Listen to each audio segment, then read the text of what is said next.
दिसंबर 1972 वो लम्हा जब किसी इंसान ने चांद पर कदम रखा।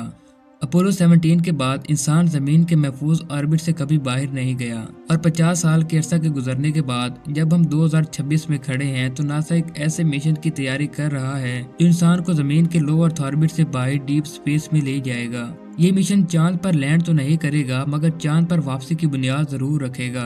इस मिशन का नाम आर्टेमिस 2 है और ये एक ऐसा मिशन है जो टेक्नोलॉजी और इंसान की हिम्मत का टेस्ट करेगा। तो आज की इस वीडियो में हम आर्टेमिस 2 मिशन को एक्सपोज करेंगे, तो बने रहें वीडियो के एंड तक ताकि आप इस मिशन के रिलेटेड अहम इंफॉर्मेशन को मिस ना कर सकें।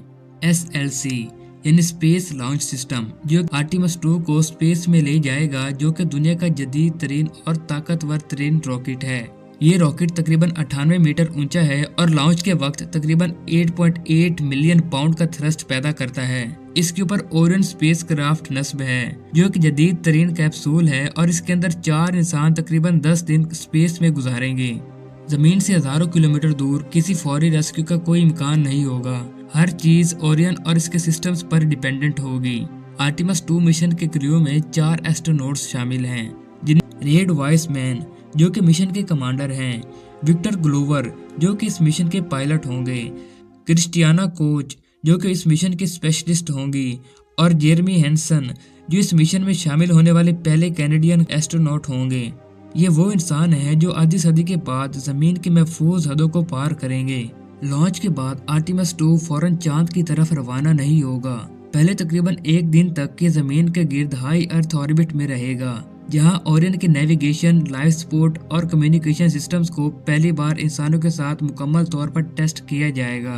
इसके बाद वो लम्हा आएगा जिसे ट्रांस लूनर इंजेक्शन कहा जाता है, वो पॉइंट जहां इंसान वाकई जमीन की ग्रेविटी को छोड़कर चांद की तरफ बढ़ेगा। इसके बाद 3 दिन का सफर होगा और ओरियन चांद के करीब से एक फ्री रिटर्न ट्रैजेक्टरी पर गुजरेगा।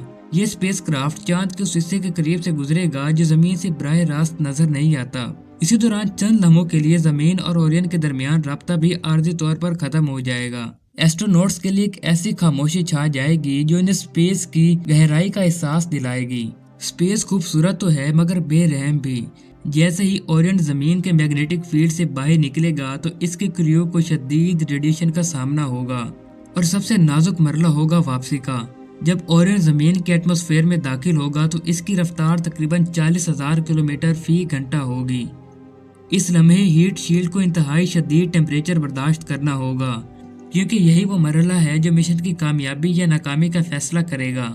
इसलिए आर्टेमिस 2 मिशन सिर्फ एक सफर नहीं बल्कि इंसानी फ्यूचर की तैयारी है।